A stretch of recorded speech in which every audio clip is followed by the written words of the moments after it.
예, 오늘 원래 제목은요 좀 길죠.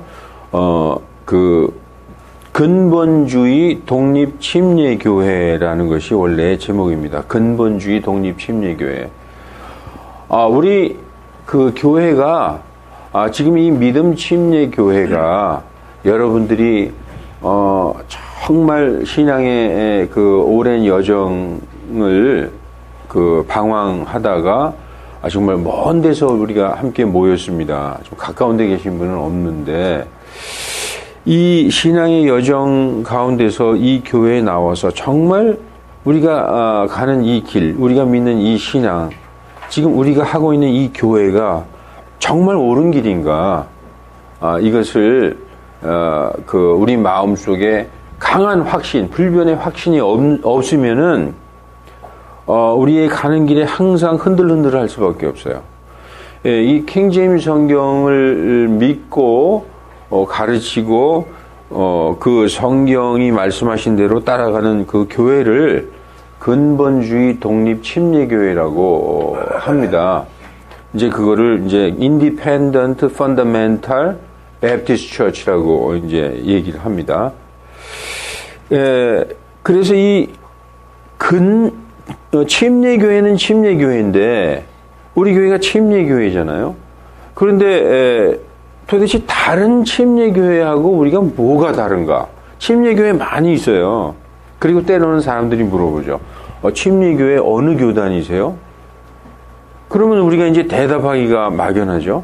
침례교회는 침례교회인데 우리는 교단 있다는 얘기를 못 들어봤어요. 예, 그래서 그냥 침례교회입니다라고 얘기하죠. 그냥 침례교회. 그냥 침례교회가 사실 맞아요. 왜냐하면은 우리는 근본주의 독립침례교회이기 때문에 이제 그럼 이 긴 이름 근본주의 독립침례교회 Independent Fundamental Baptist Church가 뭐냐 도대체, 여기에 대해서 오늘 한번 살펴보는 시간을 갖겠습니다. 여러분, 가장 중요한 게 기초예요. 기초, 근본, 기초, 근본, 펀더멘탈이라고 하죠. 가장 그 기본이 되는 것. 그러니까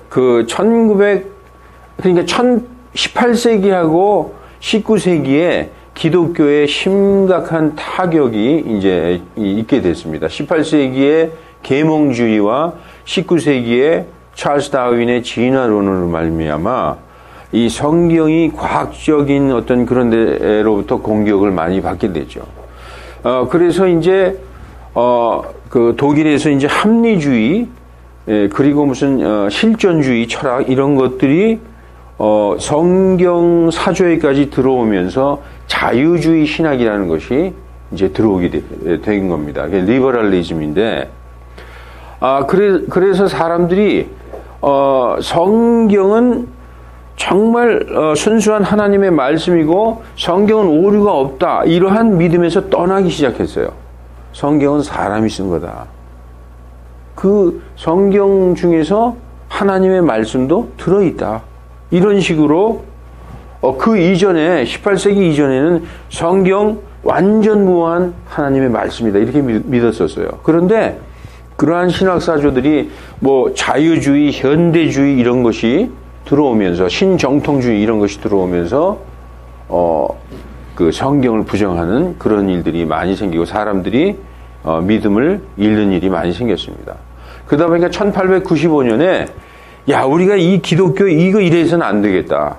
우리가 정말 여기에서 아주 근본적이고 기초적인 것들, 이거 변할 수 없는 것, 이것이 무너지면 기독교의 근간이 완전히 무너질 수밖에 없는 어떤 가장 근본적인 것, 이것을 사람들에게 가르쳐서 이것만은 변하지 않게 가르쳐야 되겠다. 1895년에 나이아가라 폭포이 있는데 거기에서 사람들이 모이기 시작했어요. 모여서 유명한 이제 복음주의자들, 원래 근본주의자를 복음주의자라고 부릅니다. 거기에서 이제 그러한 목사들이 모여서 사경회를 하기 시작했어요. 이제 성경 공부, 사경회를 해서 한 일주일 만에 끝나려고 그랬는데 사람들이 엄청 많이 오고 구원받는 사람들이 무지하게 많이 늘어나는 거예요. 상상보다 더 많은 사람이 구원을 받고, 그래서 일주일 동안 계획했던 것이 11주까지 쫙 이어져서 갔습니다. 그래서 그때 그 설교한 내용들을 펀더멘탈이라는 책으로 12권이 출판돼서 지금도 있어요. 살 수 있어요. 근데 이 12권의 책을 방대하니까 4권으로 줄였어요. 지금도 아마존 같은 데 얼마든지 펀더멘탈이라는 것을 살 수 있습니다.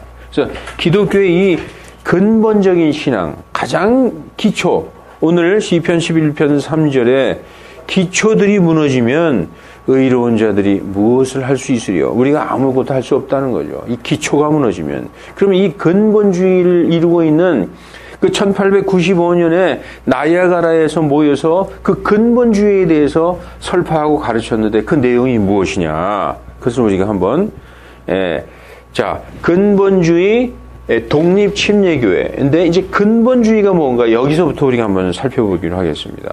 자, 근본주의는 펀더멘탈리즘이라고 하는데 이 5가지, 딴 거는 몰라도 이 5가지는 무너져서는 안 된다. 이게 무너지면 기독교는 끝장나는 거죠. 이게 뭐냐면 성경의 축자 영감과 무오성, 오류가 없다. 이 축자 영감은 버벌 인스피레이션이라고 얘기합니다. 버벌 인스피레이션은 뭐냐 하면은 성경에 나오는 단어 하나하나가 전부 하나님께서 영감을 불어넣어 주신 거다.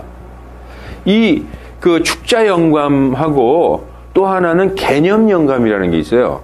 하나님께서 예를 들어서 뭐 사도 바울을 사용하셔서 사도 바울이 가지고 있는 그의 지적 능력과 그의 어떤 여러 가지 다른 재능을 10분 발휘하셔서 어떤 개념을 줘가지고 그다음부터는 사도 바울이 쫙 써내려간 것이다. 이게 개념 영감이에요. 그게 아니라 단어 하나하나를, 심지어 그 단어를 이루고 있는 스펠 하나하나까지 하나님께서, 그래서 우리가 성경에서 그런 말씀이 나오죠. 1.1획도 없어지지 아니하고 마침내 성취되리라. 이렇게 단어를 이루고 있는 스펠까지도 하나님께서 다 영감을 불어넣으셔서 주신 것이다. 결코 인간이 어떤 인간에게서 나온 그런 것이 아니다. 그래서 성경 말씀은 오류가 없다. 이것이 가장 중요한 1번이라는 것이죠. 성경의 축자 영감과 무오성. 자, 우리가 성경을 한번 찾아볼게요. 마태복음 4장 4절.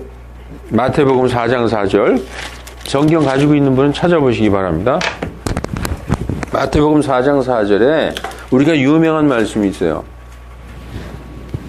너희가 빵으로만 살 것이 아니라, 사람이 빵으로만 살 것이 아니요 하나님의 입에서 나오는 모든 말씀으로 살 것이라. 여기에서 보면요, 빵으로만 살 것이 아니라 하나님의 입에서 나오는 모든 말씀. 이게 뭐냐면 every word라고 되어 있어요. every word. 자, 이 every word를 한번 찾아봅시다. 마태복음 4장 4절에 영어를 보면은 every word라고 되어 있어요. 모든 말씀, 모든 말씀. 여기에서 every word라고 되어 있죠. every word. 이 every word는 모든 하나님의 말씀이라고 우리가 알고 있지만 각 단어를 얘기하는 거예요. 각각 개개의 단어, every word. every word는 전체를 말하기도 하지만 그 하나하나 단어를 얘기하는 거예요. 이 하나님이 주신 말씀이 하는 문장을 이루려면 단어가 다 이어져서 문장이 되지 않습니까? 그 단어 하나하나가 하나님께서 영감을 불어넣어 주신 말씀이다. 그런 얘기죠. 그리고 그 단어를 이루고 있는 스펠도 심지어 히브리어에 보면 점 하나도, 점과 획 하나도 하나님께서 영감을 불어넣어 주신 것이다 라고 말씀하고 있는 것이죠. 그래서 마태복음 5장에는 예수님이 이런 말씀도 했어요. 18절에 진실로 내가 너희에게 이르노니 하늘과 땅이 없어지기 전에는 율법에서 1.1획도, 이 하나님의 말씀의 1.1획, 이게 전부 하나님이 영감을 불어넣어 주셔서 감동받은 사람들이 하나님의 성령께서 움직이시는 대로 썼다라고 성경은 말씀하고 있습니다. 베드로후서 1장 20절로 21절을 한번 볼까요? 먼저 이것을 알라. 성경 기록의 대언은 결코 어떤 사적인 해석에서 나지 아니하였나니. 사람들의 개인적인 사적인 해석에서 나온 게 아니다. 대언은 이 대언, 예언, 이 하나님의 말씀은 옛적에 사람의 뜻으로 말미암아 나오지 아니하였고 오직 하나님의 거룩한 사람들은 성령님께서 자기를 움직이시는 대로 말하였느니라. 성령께서 사람을 움직이시는 대로 말했다는 거예요. 이건 뭐냐면 하나님의 감동을 통해서 그 영감된 말씀을 기록하고 말했다는 거죠. 그러면 그 영감이란 말이 어디 나오냐? 디모데후서 3장 16절 이 말씀을 한번 보십시다.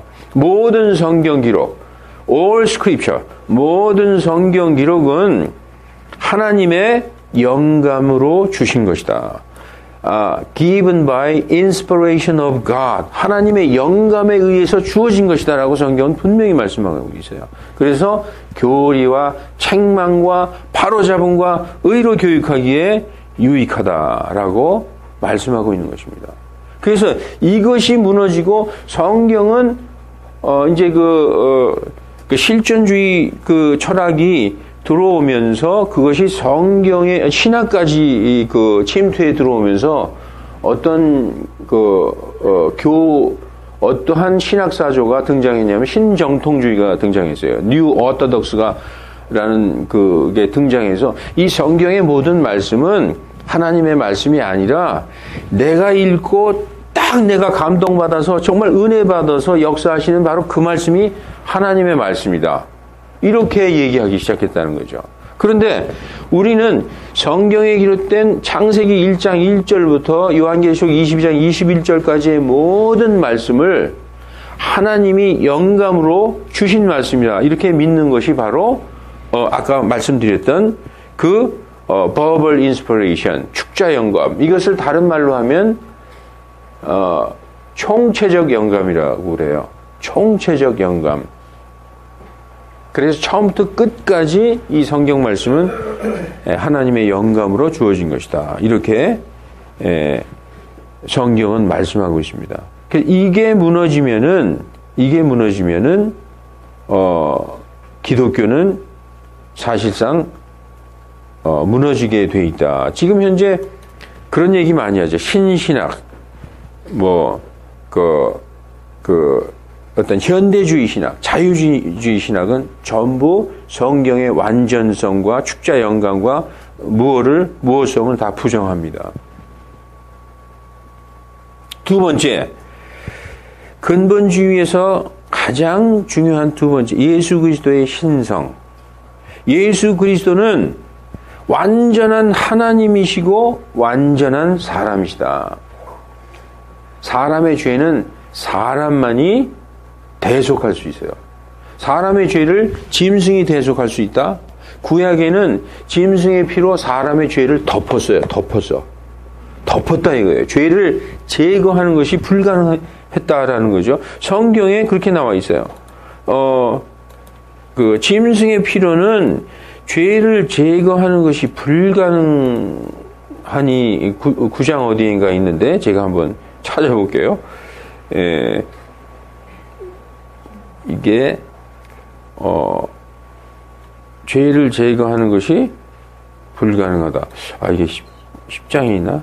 죄송합니다. 예.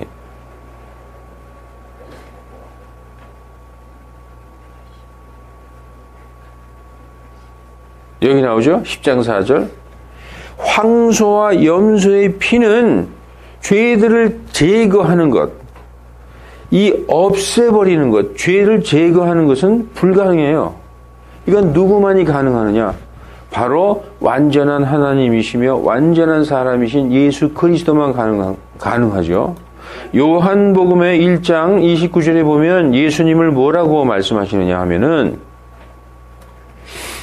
침례 요한이 예수님께서 다음날 자기에게 이렇게 오시는 걸 보고 뭐라고 말했느냐? 세상 죄를 제거하시는 하나님의 어린 양을 보라. 죄를 제거하는 것은 오직 이 천사들이 우리의 죄를 대신할 수 있을까요? 천사들은 죽을 수가 없는 존재예요. 회개를 할 수도 없는 존재고, 사람이 대신해야 되는데 사람은 다 죄인이기 때문에 죄인이 누구의 죄를 대속할 수 있어요? 자기 죄도 정말 자기 죄 때문에 죽을 판인데, 하나님께서 사람의 몸을 입으시고, 하나님께서 사람의 육신을 입으시고 이 땅에 오셨어요. 그분이 바로 예수 그리스도죠. 예수 그리스도의 신성. 예수님은 아버지의 피를 물려받은 게 아니다. 아버지의 피를 물려받았으면 그냥 그저 죄인이죠. 죄 있는 피를 물려받았으니까. 근데 예수님은 죄 없는 피. 그래서 처녀에게서 동정녀, 남자를 알지 못하는 동정녀 마리아에게서 태어나셨다. 마태복음 1장 23절에 보라, 처녀가 아이를 베어 아들을 낳을 것이요 그들이 그의 이름을 임마누엘이라 하리라. 이는 우리와 함께 계시는 하나님이다. 이 임마누엘 하나님, 예수님은 처녀가 잉태해서 나신 분이죠. 누가복음 1장 34절부터 보면은 뭐라고 되어 있느냐 하면은, 이에 마리아가 천사에게 이르되 나는 남자를 알지 못하는데 어찌 이 일이 있으리이까. 그 앞에 뭐라고 되어 있느냐 하면은요, 보라, 내가 네 태에 수태하여 아들을 낳고 그의 이름을 예수라 하리라. 아니, 난 남자를 알지 못하는데요. 그러죠? 그러니까 천사가 그녀에게 대답하여 이르되 성령님께서 내게 임하시고 가장 높으신 이의 권능이 너를 덮으리니 그런즉 또한 내게서 태어날 그 거룩한 것은 하나님의 아들이라 불리리라. 이렇게 처녀 잉태의 예수님의 신성, 이것이 아주 중요한 근본이다. 예수 그리스도의 신성. 예수님은 완전한 하나님이시요 완전한 사람이시다. 남자 아버지에서 태어나신 게 아니라 동정녀에게서 태어나셨다. 예수님이 하나님이시다. 요한일서 5장 19절로 20절을 한번 보십시다. 요한일서 5장 19절로 20절에 이렇게 되어 있어요. 또 우리가 아는 것은 우리는 하나님께 속하고 온 세상은 사악함 가운데 처한 것이며, 또 우리가 아는 것은 하나님의 아들이 오셔서 우리에게 지각을 밝혀주셔서 진실하신 분을 알게 하신 것과, 진실하신 분 하나님이죠. 또 우리가 진실하신 분, 곧 그분의 아들 예수 그리스도 안에 있는 것이니 그분은 참 하나님이시오. 이분은 참 하나님이시오 영원한 생명이시니라. 이분은 누구예요? 예수 그리스도. 예수 그리스도는 참 하나님이시오 영원한 생명이시라라고 성경은 증거하고 있어요. 이 예수님의 신성과 처녀 탄생을 부정하는 사람 무지하게 많습니다. 신학대학교 교수 중에서. 그걸 믿습니까? 이 사람 수준이 아직 낮구만. 노아의 홍수를 아직 믿는단 말이야. 공부 더 해야 되겠어. 아주 수준이 낮은, 그렇게 지금 가르치는. 신학대학교 들어가기 전에는 믿음이 충만했던 사람이 신학대학교 들어가서 4년 공부하고서 무신론자가 돼서 나오는 경우가 무척 많습니다. 또 하나 중요한 건 무엇이냐? 예수 그리스도의 대속의 죽음. 우리 아까 살펴봤지만 예수님께서 우리의 죄들을 위하여 우리가 십자가에 달릴 것을 예수님이 달리셨다. 이 대속의 죽음을 부정해서는 기독교의 근간이 무너진다.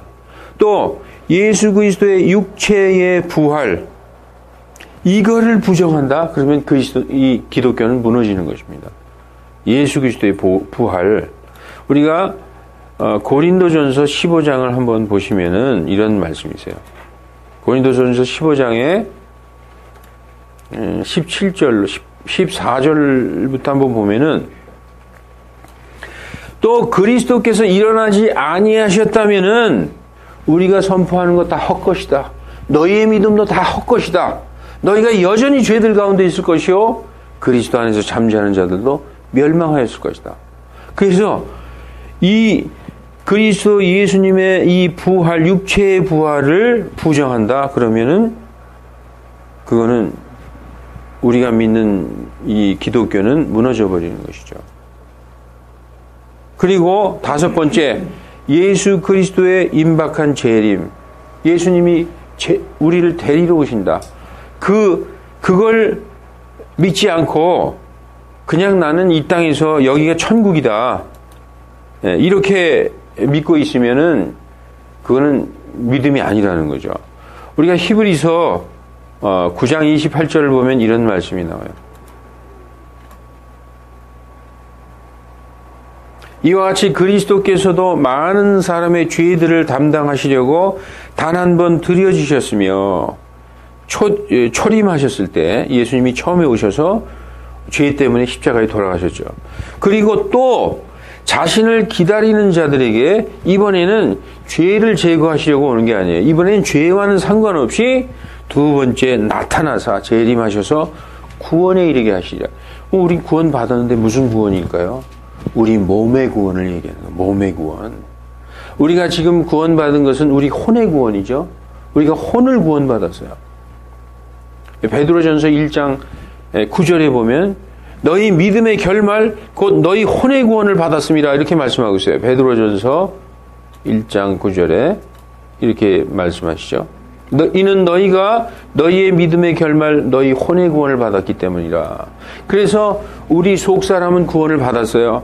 우리 육신은 아직 구원받지 못했죠. 옛날에 그 육신 그대로 입고 있어요.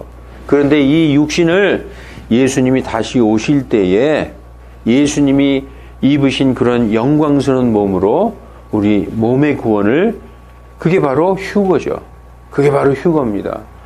예수님께서 오실 때에 데살로니가 전서 4장에 우리 이거 잘 아는 말씀이죠. 4장 16절부터 보면 이렇게 되어 있어요. 예수님께서 오실 때 주께서 호령과 천사장의 음성과 하나님의 나팔소리와 함께 친히 하늘로부터 내려오시리니 그리스도 안에서 죽은 자들이 주님 품에서 잠자는 자들이 먼저 일어나고 그 뒤에 살아서 남아있는 우리가 그들과 함께 구름 속으로 채여 올라가 caught up together with him, 그들과 함께 구름 속으로 채어 올라가. 이게 바로 휴거죠. 이게 랩처라는 거죠. 올라가서 공중에서 주를 만나리라. 그리하여 우리가 항상 주와 함께 있으리라. 우리를 데리러 오신다. 그래서 우리는 어떤 소망을 갖고 살아야 되느냐? 디도서 보면은 디도서 2장 2장 13절. 저 복된 소망이 뭘까요? 예수님께서 우리를 데리러 오신다. 예수님께서 우리를 데리러 오신다는 이 소망이 없으면요, 그건 그리스도인이 아니에요. 어서 오시옵소서 주여. 우리는 예수님을 기다리는 예수님의 신부들이잖아요. 그 복된 소망과 위대하신 하나님 곧 우리의 구원자 예수 그리스도의 영광스러운 나타나심을 기다리게 하셨느니라.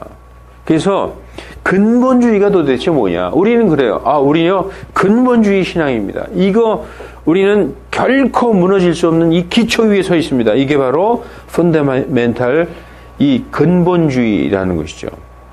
어떻게 보면 고리타분해요. 그냥 보수적이고 그냥 타협하지 않는, 여러분 기독교 신앙은 원래 타협하는 게 아닙니다. 기독교인들에게 그러죠. 너희들은 왜 이렇게 편협적이냐? 좀 이렇게 마음을 넓히고 기독교의 정신이 뭐냐? 서로 사랑하라 아니냐? 좀 받아들이고 이해하고 하나가 되고 다 악수하고 다른 종교도 좀 이해하고 그렇게 이제 얘기하죠. 그런데 기독교 신앙은 배타적입니다. 기독교 신앙은요, 분리하는 거예요.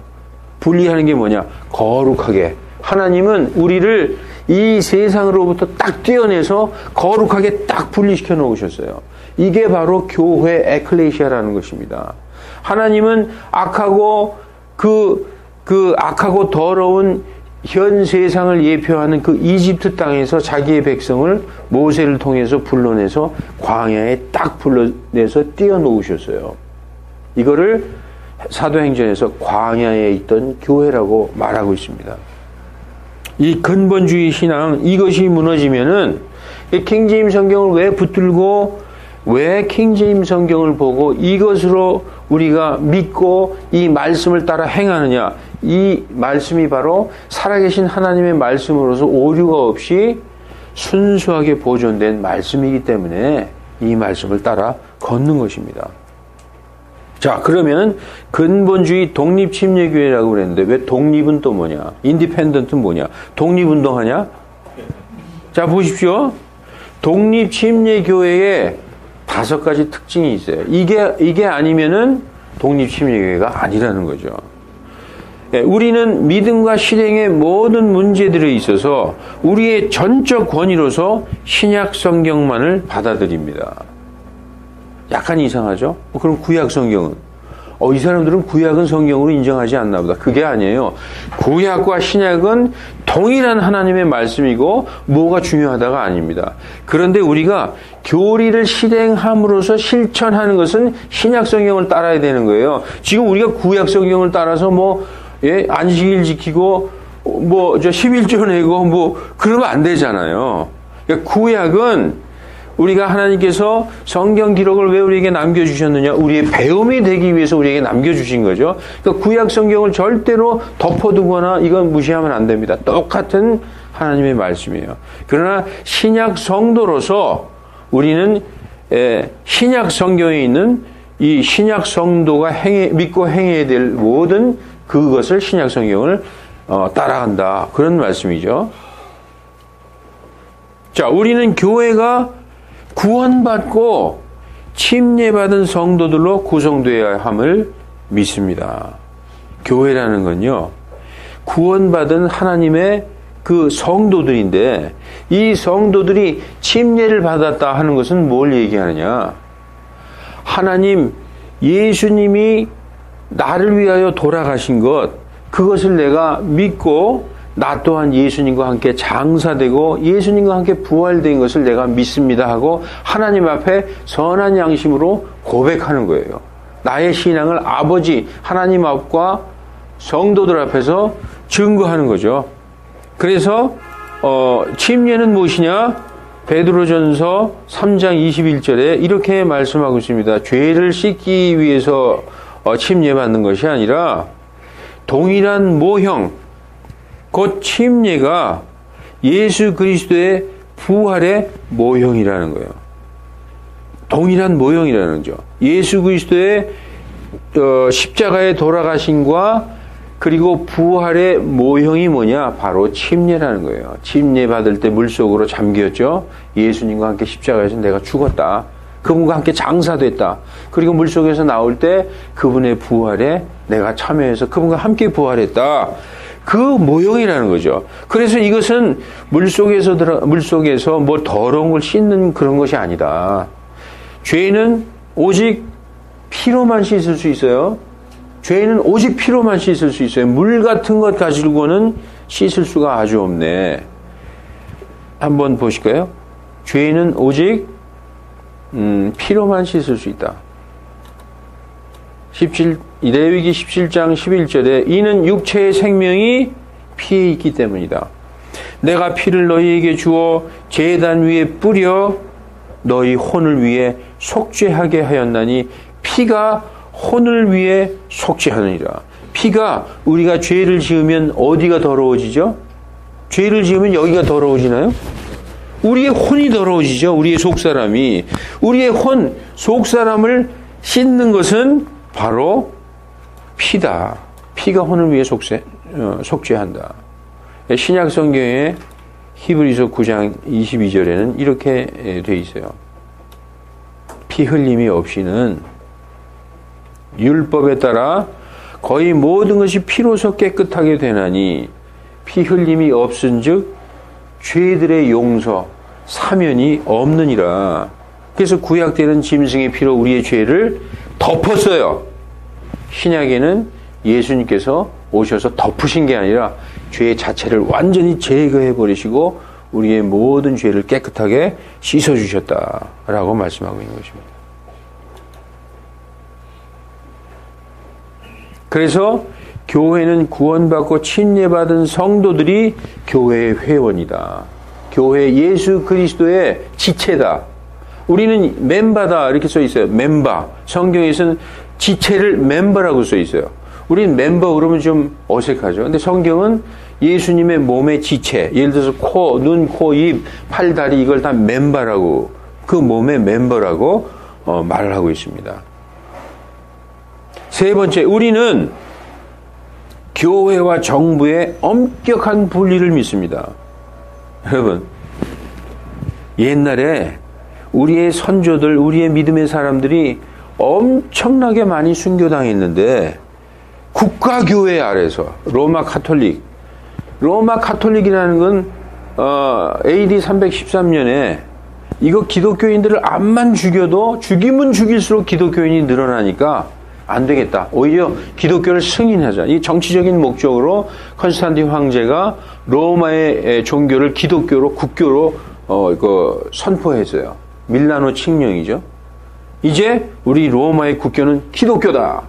그러니까 그 박해를 받던 모든 기독교인들이 얼마나 정말 그 지하에 숨어서 어렵게 예수님 믿던 사람들 다 나와서 이제 로마의 기독교 그 그늘 아래로 들어갔죠. 그런데 가만히 보니까 좀 이상해요. 뭐 그냥 기독교로 들어오는 사람은 다 받아주는 거예요. 다 받아줘. 그리고 이방 종교의 제사장 하던 사람이 갑자기 기독교의 사역자가 돼가지고 설교하고 있어요. 그러니까 이방 종교에서 행하던 모든 이방 그 우상적인 것이 기독교에 다 들어온 거예요. 그러니까 여러분 목사들이 까만 가운 입고 이렇게 하면 거룩해 보이죠. 그게 원래 그 검은 가운이 이방 종교에서 들어온 거예요. 이방 종교의 제사장들이 입던 것이 그 검은 가운이에요. 그리고 태양신을 숭배하는 카톨릭 교도들의 사제들의 옷은 하얀 가운이죠. 그런 대표적으로 카톨릭의 모든 이방 종교들의 우상적인 요소와 또 형상 숭배 뭐 이런 것들이 다 카톨릭으로 들어왔어요. 그런데 카톨릭을 믿지 않고 카톨릭을 떠난다 그러면 그건 다 이단으로 정죄해가지고 다 죽였습니다. 그러니까 성도들이 볼 때 이게 아니다. 이거 성경하고 너무 틀리다. 그래서 카톨릭에서 나와서 자기가 믿는 신앙대로 그 소수가 모여서 이제 카톨릭에서 나와서 자기 길을 가지 않습니까? 걸리면 다 죽었어요. 다 화형당하고 다 이단으로 죽여서 그 죽임당한 성도의 수가 수천만 명이었어요. 이 기독교 역사에 나옵니다. 6,800만 명 이상이 로마 카톨릭에 의해서 성경대로 믿는 성도들을 다 죽여버렸어요. 영국에서도 성공회, 독일의 루터교, 그 다음에 장로교, 감리교 이런 그 다 개혁교회들이 로마 카톨릭이라는 교회에서 다 떨어져 나왔어요. 이게 바로 개신교입니다. 개신교. 근데 우리 이 침례교는 처음부터 거기에 들어가 본 적이 없죠. 이 독립침례교회는 전통이 있는 게 아니에요. 어떤 것이 독립침례교회냐 하면 그대로 그냥 성경대로 믿고 싶어서 성경만 가지고 그 쭉 믿어왔던 그 소수의 무리들이 바로 독립침례교회 교도들이었던 것입니다. 그래서 우리는 지금 다행이에요. 대한민국 헌법에 대한민국은 종교의 자유를 허락하고 있잖아요. 그런데 만약에 저 이슬람에서 우리가 태어났다고 한번 생각해봐요. 내가 딱 태어났더니 여기 이란이야. 여긴 전부 무조건 선택이 없어 이슬람교를 믿어야 되는 거죠. 그렇게 되면은 이슬람 이외에 다른 거는 믿었다? 다 죽이잖아요. 그러니까 교회와 정부의 엄격한 분리는 뭐냐면 정교 분리를 얘기하는 거예요. 정치와 종교는 분리돼서 종교의 자유를 인정하는 것이죠. 만약에 재정일치다. 그러면 우리 국가가 뭘 믿느냐에 따라서 우리 국가가 불교 국가다. 그럼 난 불교인이 되는 것이고 우리 국가가 기독교인이다. 기독교인이 되는 것이죠. 이 교회와 정부의 엄격한 분리를 믿는다. 이것이 가장 중요한 독립교회에. 그리고 또 하나가 있어요. 우리는 뭘 또 믿느냐? 정부로, 국가로부터 독립을 해야 되지만, 교회는 국가로부터 독립을 해야 되는 존재지만, 어디로부터 또 독립을 해야 되느냐? 교단으로부터 독립을 해야 돼요. 교단으로부터. 아까 그랬죠? 침례교회, 무슨 교단이에요? 교단이 없습니다.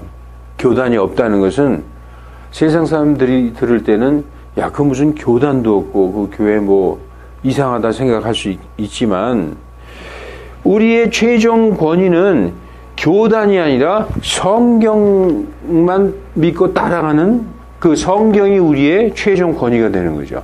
만약에 여러분 우리가 어떤 교단에 소속돼 있다.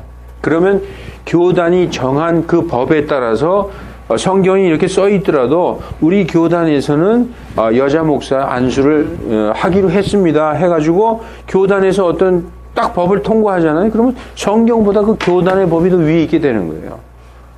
예. 그래서 성경대로 하려면 교단에 들어가 있으면 성경대로 할 수가 없어요.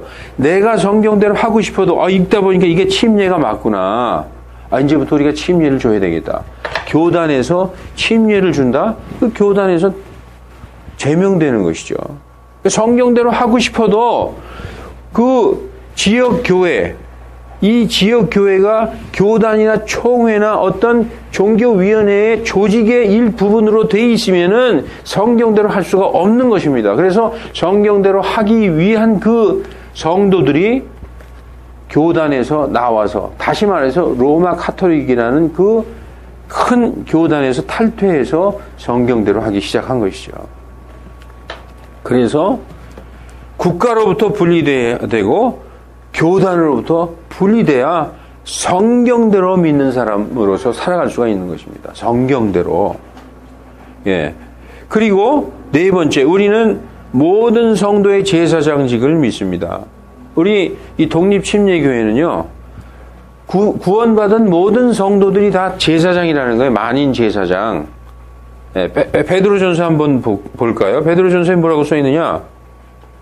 예수 그리스도께서는 으뜸 모퉁이 돌로서 보배로운 산돌이다. 참으로 사람들에게는 거부당하셨으나 예수님은 거부당해서 십자가에서 돌아가셨죠. 하나님께는 선정받은 돌, 택하심을 받은 돌, 곧 보배로운 산돌이신 그분께 나아와 너희도, 이제 우리는 누구냐? 살아있는 돌들로서, 여기 보면 lively stones라고 되어 있어요. 생기 넘치는 살아있는 돌들로서 하나의 영적인 집으로 건축되고 예수 그리스도를 통해 하나님께서 받으실 만한 영적 희생물을 드리는 뭐가 되었도다? 거룩한 제사장이 되었도다. 우리 성도 개개인은, 믿고 구원받은 성도 개개인은 이제부터 평신도 이런 게 아니에요. 다 프리스트라는 거예요. 하나님, 제사장이 뭐 했어요? 하나님께 제사를 드렸죠. 근데 구약의 제사장은 짐승 잡아가지고 짐승의 피로 제사 드렸죠. 지금 이 신약 시대에 구원받은 성도 개개인들은 영적인 희생물을 드리는 제사장들이라는 거예요. 영적 희생물을 드리는 제사장들. 우리는 그래서 만인 제사장이다. 이것이 이 독립 심리교회의 뚜렷한 특징이다. 그래서 우리는 지역교회의 자율성을 믿습니다. 우리 지역교회, 그러니까 예를 들어서 이렇게 생각하면 돼요. 요한계시록에 보면 에베소 교회 있고 또 그 버가모 교회도 있고 서머나 교회도 있고 그 교회마다 어떤 총회가 있어가지고 총회에서 결정된 거 성경이 이렇게 써 있는데요. 그래서 총회에서 결정된 대로 해. 이게 아니라 각 개교회마다 자율성을 인정해서 그 믿음과 그 교회 운영을 자율적으로 보장된다. 이것이 독립침례교회의 가장 중요한 특징 중에 하나라는 거죠. 그래서 여러분, 독립침례교회에서 목사를 세울 때도 어떻게 하는 줄 아십니까? 총신대학교 아니면 무슨 장신대학교 졸업한 사람 중에서 뭐 청빙해가지고 뭐 이렇게 그게 아니에요. 우리 성도들 중에서 정말 말씀에 뛰어나고 성령 충만하고 믿음 좋은 그 성도, 우리가 오랫동안 신앙생활을 해보니까 알잖아요. 아, 저 성도는 정말 말씀도 많이 알고 성령 충만하고 믿음도 충만하다. 우리 성도들이 투표로 뽑아서 그 사람을 세우는 거예요. 그런데 조건이 있어요. 어떤 조건이에요? 성경적인 조건이죠. 다른 조건이 아니라는 거예요. 오직 성경에 근거해서 세우는데, 그 성경에는 뭐라고 써 있느냐? 디모데전서 3장 1절로 13절에 보면은 감독, 장로, 목사 다 똑같은 직분이라고 그랬죠. 감독, 뭐 감리교회에서는 뭐 감독이라고 부르죠. 그러므로 이 기준에 따라서 감독은 반드시 책망받을 것이 없으며 한 아내의 남편이며 깨어있으며 맑은 정신을 가지고 있으며 행실이 바르며 손님 대접하기를 힘쓰며 가르치는 재능이 있으며, 성경을 알아야 가르치죠. 그죠? 여긴 다 포함되어 있는 거죠. 그리고 자기를 술에 내주지 아니하며 구타하지 아니하며 더러운 이익을 탐하지 아니하며 오직 인내하며 말다툼하지 아니하며 탐욕을 부리지 아니하며 자기 집을 잘 다스려서 자기 자녀들을 모든 위험으로 복종시키는 자라야 할 것이다. 이게 감독, 장로, 목사를 세우는 성경적인 기준이 성경에 나와 있어요. 그래서 교회에서는 성도들을 교육하고 가르칠 필요가 있는 거죠. 그래서 성도들 중에서 투표를 통해서 자율권에 맡겨놨다는 거예요. 그래서 여러분, 교회는 목사 혼자서 이래라 저래라 하는 것이 아니라 성도들 회중 정치라는 거예요. 회중들이 그 의견을 수렴해서 투표로 결정하고 그렇게 운영해 나가는 그런 자율성에다가 맡겨 놨다라는 것이죠. 이게 성경적인 것입니다. 여러분, 그리고 이제 8절에 보면은 집사를 세우는 것도 여기에 성경적 기준이 있어요. 뭐 1년 돼서 학습받고 그런 게 아니라, 이와 같이 집사들도 반드시 신중하며 한 입으로 두말하지 아니하며 자기를 많은 술에 내주지 아니하며 더러운 이익을 탐하지 아니하며 순수한 양심 속에 믿음의 신비를 간직한 자라 할지니라. 이 사람들도 먼저 시험해보고 그 뒤에 책망받을 것이 없는 것으로 드러나면 그들이 집사의 직무를 수행하게 할지니라.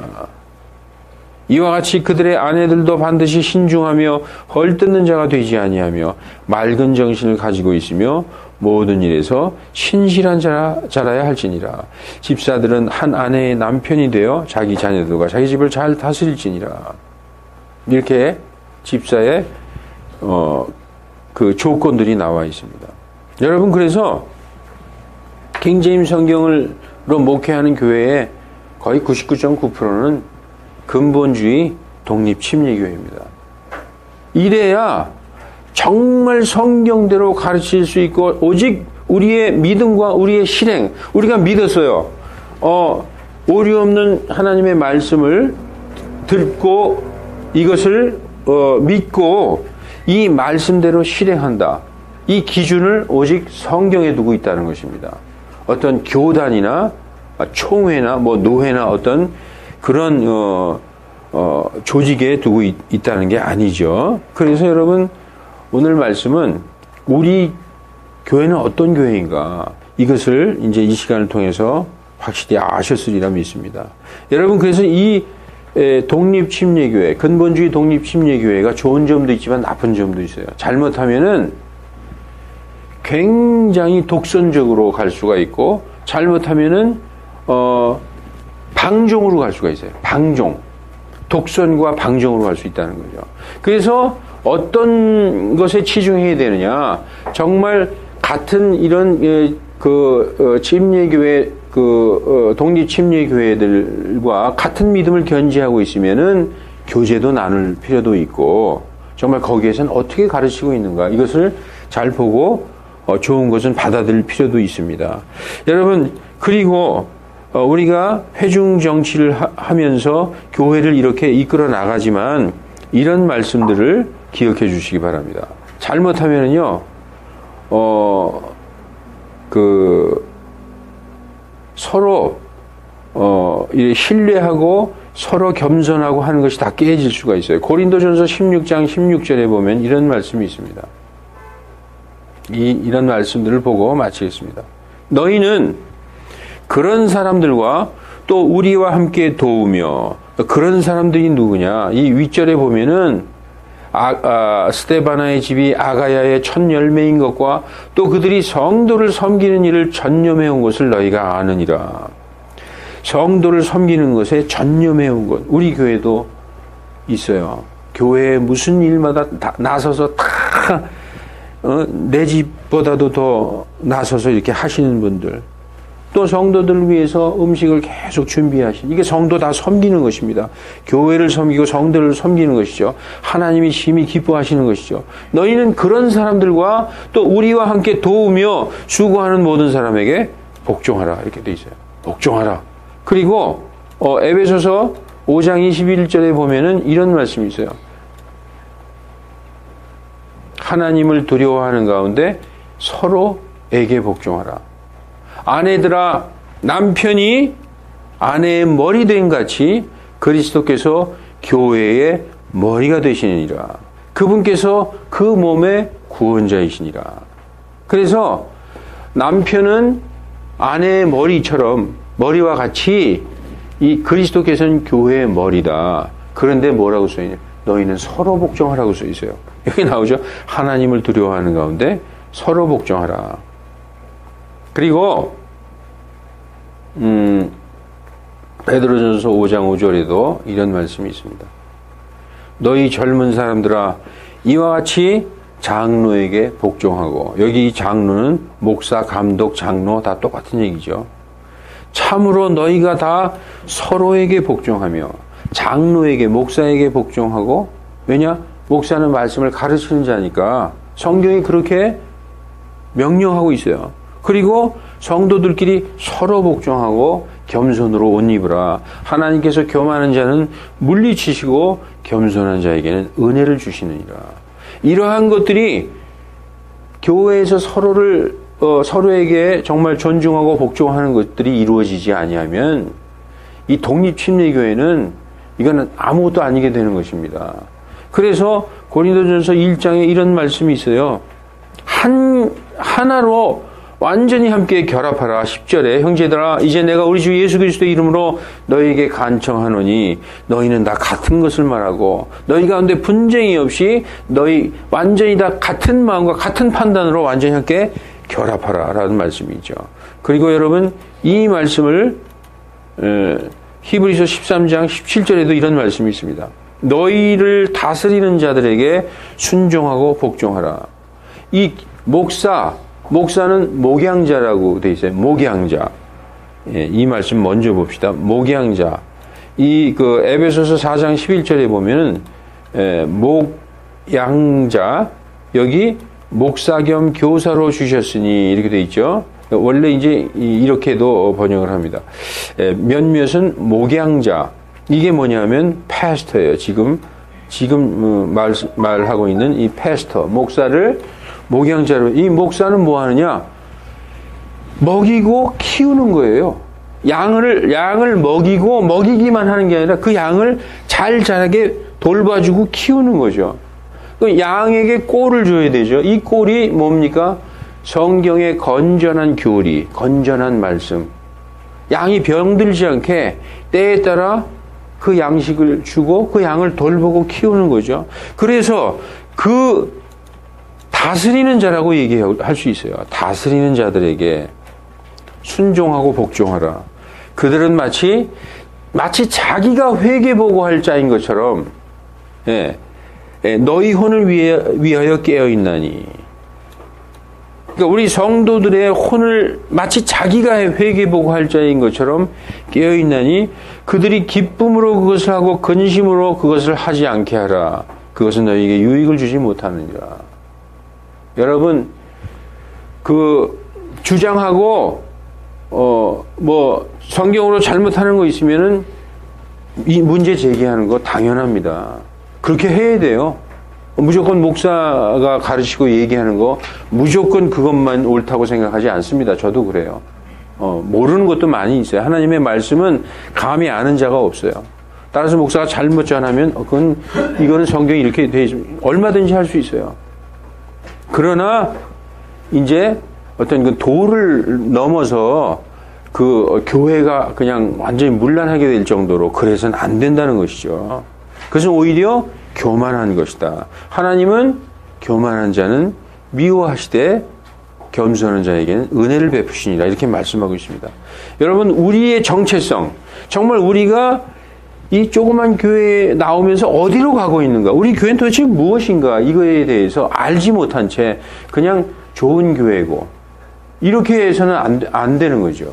여러분 정말 우리는 성경대로 하고 있는 성경 바이블 빌리버들이다. 그리고 정말 근본주의 신앙을 고수하는 그러한 성도들이다. 이것을 잊지 마시기 바랍니다. 네, 기도하시겠습니다.